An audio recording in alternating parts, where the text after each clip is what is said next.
Is it wise for a husband and wife to go hunting together? It seems like it'll either be the best thing they do all year, or it'll end in divorce. Since I like to take risks, I figured I should roll the dice on this one and go hunting with my wife. Now, she asked to go, I didn't twist her arm at all, and rifle mule deer season seemed like a good entry point. Her father and brother would be there as well, and we had been given access to a family alfalfa farm in our unit. So a private land truck hunt with her family seemed like it couldn't go too wrong.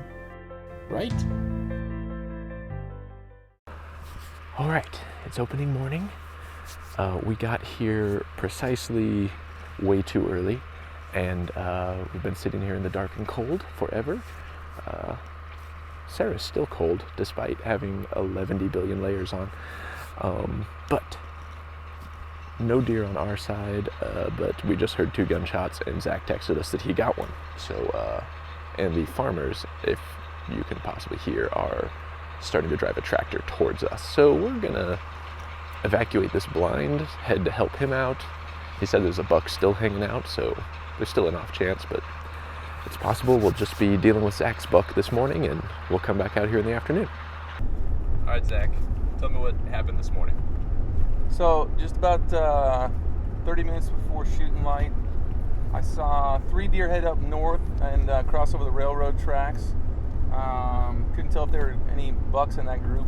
And then as it got a little bit lighter, looked out towards the west and saw some horns getting silhouetted by the sunrise, and kept my eye on those 3 as they kind of just kept coming closer and closer. I think they got kicked out of one of the alfalfa fields that was getting disked or getting cut today. From there, I got my camera on them as they got a little bit closer to the elevated ditch that I was hunkered down in, and then awkwardly enough had the one of the irrigators come by and literally park his truck within spitting distance of where I was hunkered down inside of a little Palo Verde tree.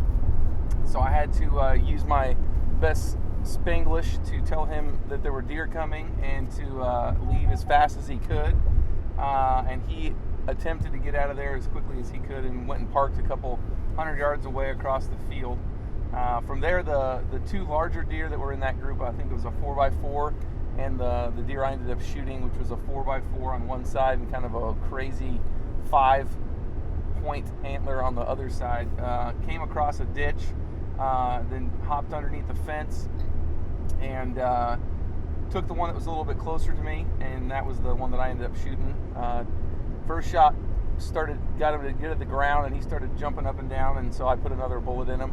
And then after that, got the camera. As you can tell that it was not on a tripod, so I apologize for not getting it on camera. And then got a little bit of film of the 4x4 he was with, and then just a few minutes later, the smaller little forking horn ended up jumping the fence pretty much in the same area and crossing in front of me within about 15 yards.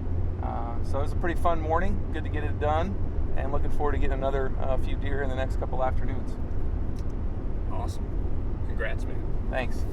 So Sarah just glassed up some deer, trying to come in from the desert on the far corner of this field. Unfortunately, there's a few jack wagons in the truck that have also been given permission to hunt on this farm, which is fine, but they're set up on that same far end. They didn't seem to realize that those deer were coming in, but they keep finding inventive ways to spook them back into the desert. So twice now the deer have tried to come in, they have done something, the deer have run back, then they slowly start to come back, the guys do something else, they run back. So it's highly frustrating. So if we can just get them to come the rest of the way in, maybe we'll have some action this afternoon. Unfortunately, we saw a ton of action that afternoon, but it was all in the form of does and fawns, and other hunters. We even watched this herd of at least 40 deer demolishing this field, and there wasn't so much as a spike in the group with them. We went back to the house for some food and rest, and hoped those bucks Zach saw and didn't shoot might be back in the morning. There's a big group of deer that we saw, and it was super dark. Finally got light enough we could confirm we got at least 1 buck in the group, but they're way too far out, so we dip back down. Gotta find some cover to move down and try to head them off. so that Sarah can get a shot of this.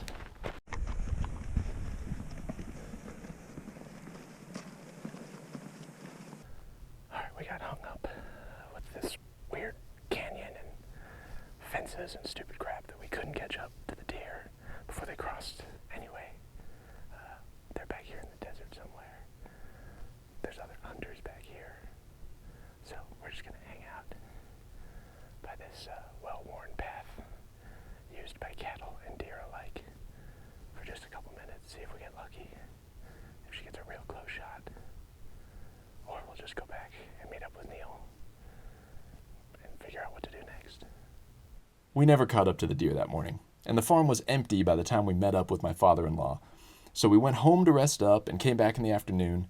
Unfortunately, it was pretty much the same as day one. Tons of does and fawns everywhere, but not a single set of antlers anywhere in sight. The morning of day 3 was going to be our last chance for the weekend, and I was desperately hoping Sarah would at least get a shot. Same play as yesterday. They started coming in north to south, so we dropped down off the road and come through the desert to try to head them off to the south. Hopefully we got them earlier than yesterday. We might actually get ahead of them this time. So we just cut through the desert to get to this southeast portion of the farm, because all the deer disappeared, or we imagined them in the dark. Either is possible. Just popped out here and there's not one waiting for us, but we'll glass a little more. Of course, it took us a little longer to get through the desert than you might think it would.